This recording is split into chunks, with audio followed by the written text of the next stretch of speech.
د غمخوار صاحب په افتخار چکچکې وکوئ ورته وټکوئ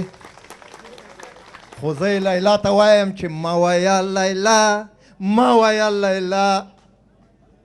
زه وایم چې ووایه لیلا څه ده په ما وکړو د دومره خو سړی پوښتنه کوي نو پرېږده چې ونه وایې لیلا دغسې لیونی ښه دی چې ګرځي په صحرا مه وایه لیلا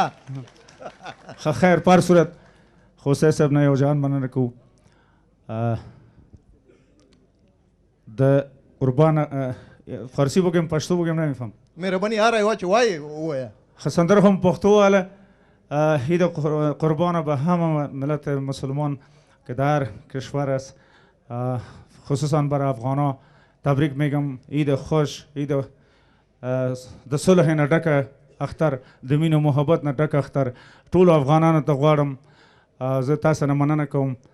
که څه ویل لرئ زه تاسو خدمت کوم بس له تا نه هم مننه کوو د قدرمنو میلمنو حاضرینو د ملي راډیو تلویزیون قدرمنو لیدونکو په نمایندګۍ دا چې راغلی لیدونکو حاضرینو ته مو ښکلي او په زړه پورې بالخصوص ووایه لیلا او اتڼیزې سندرې وړاندې کړې ډېره ډېره مننه او دا هم د ملي تلویزیون لخوا یوه